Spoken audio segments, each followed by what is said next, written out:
नमस्कार साथियों, जय श्री राधे कृष्णा।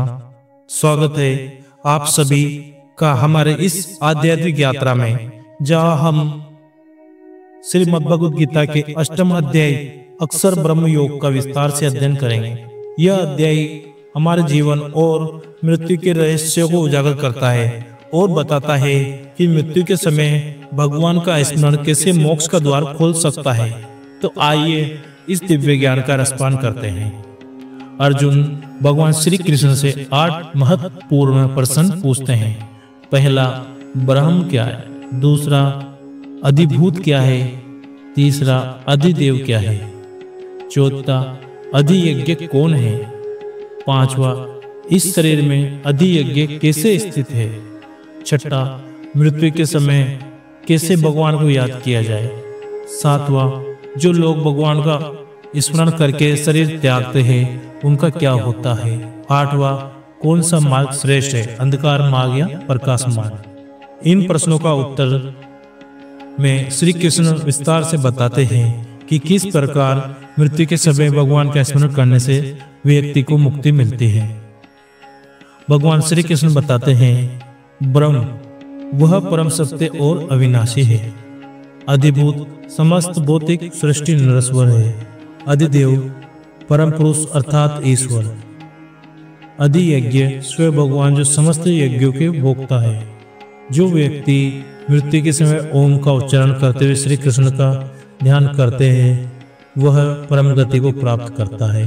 यह अध्याय हमें यह भी सिखाता है कि जीवन में किस प्रकार सदैव भगवान को स्मरण करना चाहिए ताकि मृत्यु के समय भी उनका नाम हमारे हृदय और होठों पर रहे।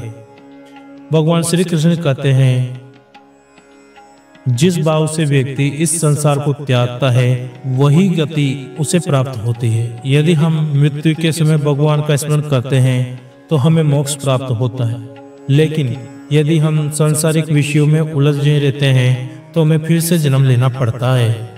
इसलिए भगवान श्री कृष्ण हमें यह उपदेश देते हैं, हर समय भगवान का स्मरण करते हुए अपने कर्तव्यों को पालन करना चाहिए। युद्ध का मैदान हो या ग्रस्त जीवन, हमें कभी भी भगवान को भूलना नहीं चाहिए। भगवान बताते हैं कि मृत्यु के बाद आत्मा 2 मार्गों में से एक का अनुसरण करती है। पहला, शुक्ल मार्ग, प्रकाश मार्ग। जो व्यक्ति भगवान की भक्ति में लीन रहता है वह इस मार्ग से जाता है और मोक्ष को प्राप्त करता है। दूसरा, कृष्ण मार्ग, अंधकार मार्ग। जो व्यक्ति सांसारिक कर्मों में लिप्त रहता है वह पुनः जन्म मृत्यु के चक्कर में आ जाता है। इसलिए हमें जीवन भर भगवान का स्मरण करते हुए शुभ कर्म करने चाहिए ताकि हमें श्रेष्ठ मार्ग की प्राप्ति हो। तो प्रिय भक्तों, इस अध्याय में हमें 3 महत्वपूर्ण बातें सीखने को मिलती है। मृत्यु के समय भगवान का स्मरण अत्यंत आवश्यक है। दूसरा, हर क्षण ईश्वर का ध्यान करने से ही मोक्ष की प्राप्ति संभव है। तीसरा, जीवन में सद्कर्म करें ताकि हमारा आत्मा प्रकाश मार्ग को प्राप्त करे। तो क्यों ना हम अभी से अपने जीवन में श्री कृष्ण का नाम जपना शुरू करें और भक्ति मार्ग पर आगे बढ़ें।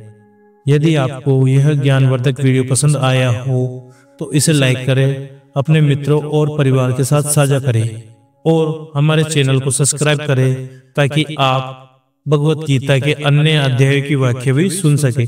जय श्री